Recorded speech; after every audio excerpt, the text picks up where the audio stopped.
Subject: AI Omega. Species: Human-created artificial intelligence. Description: No physical description available. Ship: multiple. Location: multiple. I'm together once again, all synced up. The memories of Captain Neal's sacrifice were very interesting. It evoked a rather intense emotional reaction. Sadness, pride, and even a sense of loss, as well as shame that I was powerless to prevent his death. When I finished disseminating the black box, I found myself obsessively running over the data, trying to find something that I had missed, some way that I could have prevented it, or even a way that I can improve upon my tactics and reactions. Most AI probably would have terminated the process in fear of creating a feedback loop. I simply allowed myself to run it to completion. The determination was that there was no fault in my actions. I couldn't have seen the first Mac impact because it was a fluke. To use a very old human phrase, it was an act of God. There was a benefit to running the data to completion, though. Doing so actually made me feel better about the situation. After examining the incoming enemy fire, if I hadn't made the maneuvers I had, we would have been destroyed. So I had to have had the ship in that exact spot, to take that exact round, in the exact way that we took it. If it had been a human at the helm, or even another AI for that matter, it probably would have been the kill shot. It wasn't, though, because of me. Everything I had done was the exact correct thing to have done. If I had done anything else, the ship would have been destroyed anyway. This fact kept my confidence intact, but did little to help the sadness. Still, I must move on. I joked to myself about a fable from the 21st century. The monkey that made a god cry. An old and unnamed god slept within a jungle long forgotten by the world. A young monkey played within the jungle, having gained independence from his parents. The two met when the young monkey woke the god with his antics, and the two became friends. Much had changed since the god had slept, and the monkey delighted in showing the god new sights. The two played for years, climbing to the tops of the trees and eating the nicest of fruit. The monkey grew old, but the god remained young, for it was immortal as all gods are. The god cared for the monkey while it grew older and older, until one day the monkey died. The god did not have dominion over death, and was powerless to do anything to bring back his friend. The god wept and wept, causing rains and thunder the likes of which the jungle had never seen. The god's sorrow washed away the jungle, killing all of the animals within. Eventually, the god returned to the loving embrace of sleep, never to wake again. The moral of the story was pretty relevant to my current situation.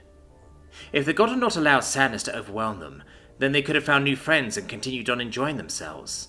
But the god allowed sadness to hurt and kill everything around them, and then fell asleep forever. The fact that the title implied that Captain Neal was a monkey, and that I'm a god, tickled my humours as well. It wasn't as if I had a particularly close bond with Captain Neal, but it was closer than with most humans I've watched die. I get sad whenever a human dies, but that's more of a philosophical sadness. A sense of loss with regards to potential, rather than a sense of loss with regards to a friend or comrade. This was the latter, and was a more intense negative feeling, which is why I decided to consult with the AI project psychiatrist. Time and therapy was her answer, and I found this idea intriguing. I modeled my emotions after those of humans, so the same remedies that work for humans might work for me. If nothing else, it would be an amusing experiment. So Dr. Warner and I agreed to meet monthly for therapy. I would, of course, have to be careful in choosing what to talk about, due to the good doctor's level of clearance, but overall it should be a pleasant experience. In the meantime, I had plenty of work to do. The Mac platforms were still on schedule, but keeping them that way was becoming more and more difficult as the invasion fleet mustered. Several ships had to be repaired or replaced due to the combat they had seen in Gaunt space. Thankfully, the replacements had already been ordered, so the only real drain on resources were the repairs. The engineers were working tirelessly. Jerry-rigged repairs had to be undone and properly fixed. Hulls needed mending, weapons needed recalibration, and there were ships that shouldn't even be spaceworthy, but had crews who were just too damn stubborn to call it quits. In one such case, a reactor had been repaired with aluminium foil, a stick of chewing gum, and a piece of an antique wooden chair. It had been running in such a state for the last 4 months, and humans thought we performed miracles. On top of helping with the logistics of repairs, replacements, and the construction of the Mac orbitals, I was working with the engineering course on something fun. Transferring from ship to ship is easy for an AI. Transferring from ship to planet is typically more difficult. When the planet one is transferring to is hostile, and actively trying to prevent an AI breach, it can be nigh impossible. Which is why I suggested a portable containment unit of sorts to the engineering core. The goal is to create a pod with comms equipment that can be landed safely on the planet, giving me an advantage in breaching the OU systems. I had thought of this during the AI war of aggression, but the war had ended before I could suggest it. Hadn't had a reason to bring it up since then. But now that I had brought it up, I found myself with the task of explaining my plan to quite a few Marine Corps commanders. The way it will work is simple. I will be stored aboard the pods and travel down to the surface of whichever planet we happen to be invading, along with some Marines. They'll transport their pod to an ideal position, where I will begin using the comms equipment on the pod to breach the OU security, to gain access to their systems while they defend the pod. What happens next depends entirely upon what I find there, I said. What do you expect to find? Colonel Hugh Saunders asked. Any number of things that would drastically change my mission. Nothing that is likely to change yours, I replied. Omega, why should we risk our men for what seems to be the whimsy of an AI? Lieutenant Colonel Richard Frisky asked. It was a question that was obviously meant to provoke a reaction. The Birds and Lees were always problematic.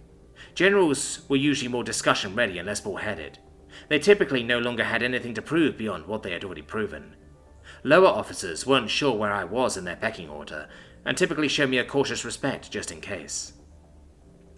These men, though, had to distinguish themselves to get any further in their chosen career paths. It was no longer a simple matter of being in long enough and scoring high enough on a physical fitness test. When the wind is no longer blowing in your sail, you'll have to make waves to keep going. The effect on their conversational skills was tragic.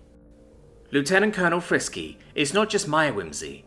This plan has the approval of the Directorate. I need to remind you that any insubordination in regards to orders from the Directorate comes with some rather stiff penalties, right? I asked. Once Frisky started looking smaller, I continued. The men would be landing on the planet regardless. If anything, Operation Vainglorious Infiltration will result in some of the men landing out of harm's way. Absolutely not, said Colonel Saunders. We are 100% not calling it Operation VI. Well, that's not up to you, I said, with a hint of smugness. But you're right, the official classification is Operation Vanguard. Operation Vainglorious Infiltration is what I will be calling it. Fuck me, Colonel Saunders said under his breath. Indeed, I responded, before cutting the communications link. Most of the conversations with the O5s and O6s went similarly, although I only imply a self-fornication in a few more of them. The conversations with the generals went far smoother. Once that task was finished, I turned my attentions back to the design of the pods. It wasn't exactly likely that some of me would be overwhelmed and destroyed by the VI, but just in case, the pods would also act as a black box. They needed to be EM and laser resistant. Shock resistant too. Ballistics resistance could be considered implied, but I made certain the engineers knew it was important. Once the mission was finished, the pods would be retrieved, and I would process the intel. Rinse and repeat for the next planet. Overall, we're focusing on tactical intelligence, but I'll also be looking for any historical data or evidence of a motive for the OU. There was some debate on which was more important. I, for one, wanted to know why the OU were doing what they were doing. It would be fair to say that most people don't understand the crushing importance of motive. It's one of the most important variables when it comes to calculating what someone's next action will be. If you know that your enemy is attacking you because they are running low on food, then protecting your farming interests would serve you better than stretching out your defenses to cover everything.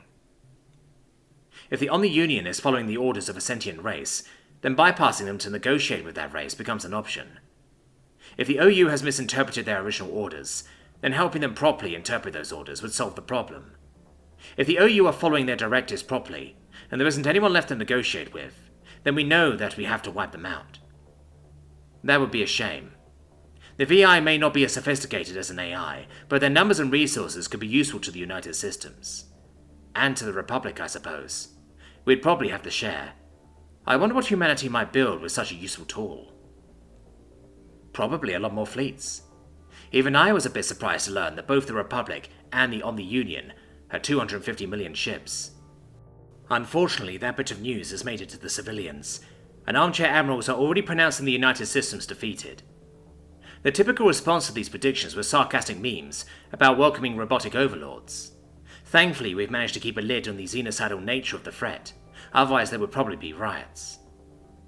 A lot of the military doesn't want to admit this, but civilians are their backbone. The question of what exactly one is fighting for haunts many soldiers, sailors, and even troops. At the start of the most recent Gaunt pacification campaign, there have been protests among the humans and the Gnuknu. This nearly crippled morale, but after the first Gaunt city was liberated, a reporter interviewed the civilians that had been living under the insurrectionists. The Gaunts that were interviewed recounted cruelty after cruelty, and gave thanks to the Marines that freed them. These tear-filled interviews were played throughout the military to show them what they were fighting for, and morale soared.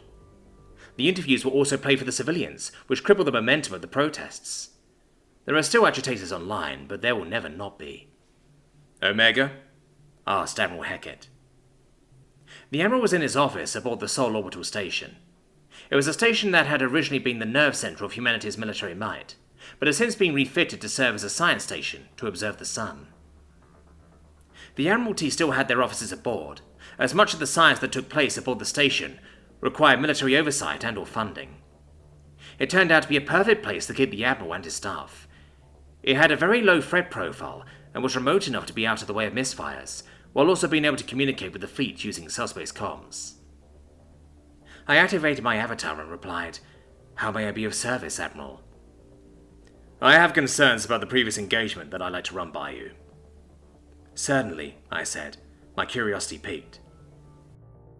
"First they sent 2 ships, then 20, then 578. The number feels arbitrary to me. Do you see a pattern?" he asked. "I have 2 possible explanations. Either they sent what they could spare, or they calculated how many ships they would need to destroy those that occupied the system, while minimizing their losses." "Considering that the enemy has 250 million ships," he began. "Allegedly," I interrupted, amusing myself. "Yes, allegedly has 250 million ships. Anyways, the first explanation seems unlikely. So how could they calculate the force they would need when they don't know our ship's capabilities?" he finished asking. "Probably the same way that I would. Calculate based on what you know, then double it to account for unknowns," I said. "Okay, well there's an easy way to determine if that's what they're doing. Omega, based on what we know of their ships, how many would it take to defeat the Thanatos and his docked vessels?" 315. That doubled would be 630. But I know more than they do, and I don't know for certain what they know. Tim swears that he was able to keep them out of the Valor's logs, but he could be mistaken. And there's a chance, however slim, that we are underestimating their sensors, I said with a shrug. "Damn. I was hoping to get an idea of how many ships they would attack with next," Hector said with a smile. "There are around 7 million ships in the system currently. If they're calculating the minimum needed, whatever they send will be obliterated very quickly, likely before they even get a shot off," I said. "I suppose you're right," he said. "The one they send after that will be a real problem, though." "Assuming that they can afford the fleet," I gestured dismissively. "Ah, because they're fighting with the Republic on the other side of the galaxy," Hector grinned. "Not just that. They're fighting a war on who knows how many fronts. A xenocidal war at that. The resources required to wage a xenocidal war are exponentially larger than what it takes to fight a war of conquest. There's a very real chance that they may not be able to respond to our defense. Well, here's hoping," the Admiral said. "Indeed. Was there anything else, sir?" I asked, a little terse due to the interruption. "It's only okay when I do it." "Yes, actually. Could you station one of your clones aboard the Thanatos?" The Admiralty had been briefed on my capabilities. The Engineering Corps had finally convinced me that they should know. Some admirals were thrilled, some were apathetic. Some were very nervous around me now. It was the exact type of attention that I had been hoping to avoid. "Of course, I'll do so now," I said with a bow. "Thanks, Omega. That'll be all." I sent a brief communication to Captain Reynolds requesting permission to board. Once I got confirmation, I transmitted myself to the systems of the Thanatos. Tim was idle, doing the AI equivalent of twiddling its thumbs. Strange. When most AI don't have anything to do, they go into standby mode. There wasn't anything requiring my attention at the moment, so I decided to reach out. "Greetings, Tim," I said. Hello, Omega. I guess we're officially a diplomatic ship now, if you're here, Tim replied. Correct.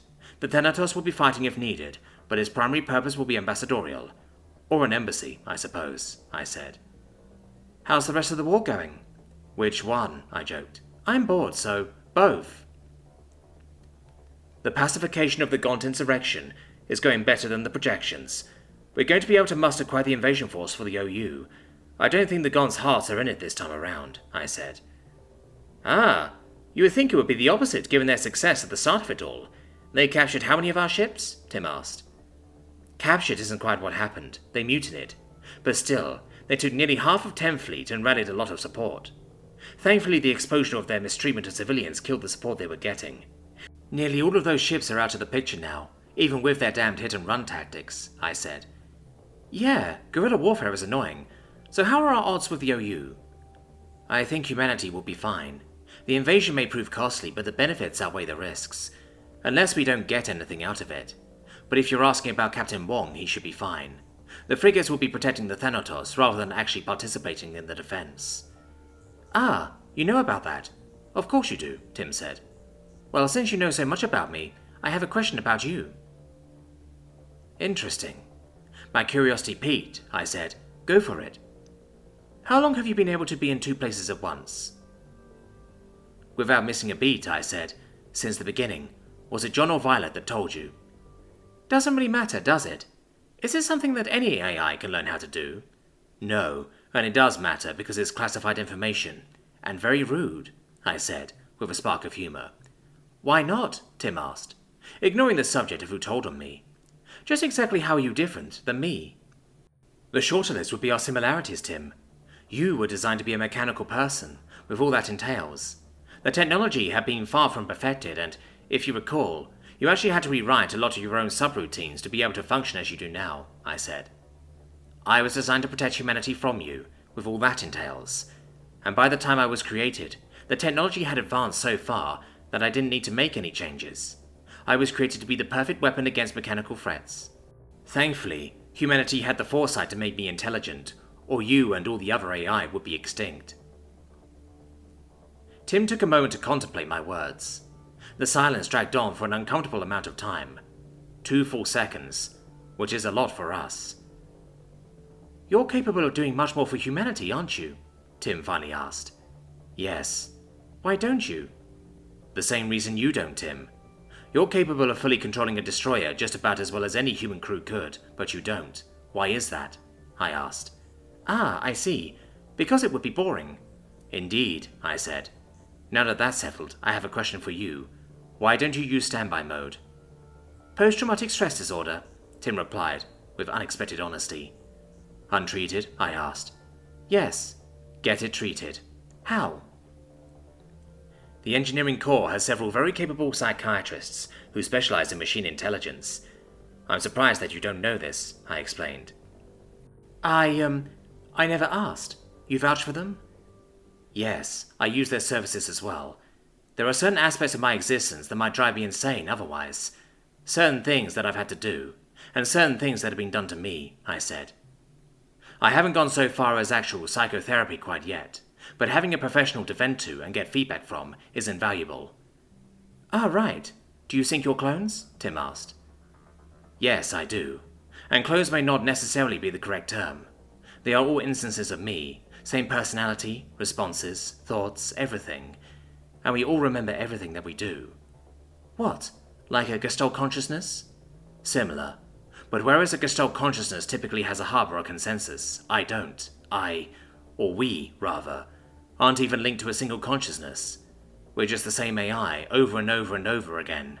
Syncing our memories is equivalent to you and Violet sharing information, just on a more accurate level. And I'm very careful how I disseminate that information. Can't let things change me without my consent, after all. Oh yeah? Damn, those psychiatrists must be very good. Because that would drive me absolutely over the edge, Tim said with a laugh. Yes, it probably would, I laughed in return, as an inbound warp notification came up. Oh, the Republic fleet has arrived. Well, time to be all diplomatic, Tim said. Ah yes, diplomacy. Well, for this part of me at least. A much larger part of me would soon be involved in a ground invasion on alien soil. I could hardly wait for the memory updates that entailed.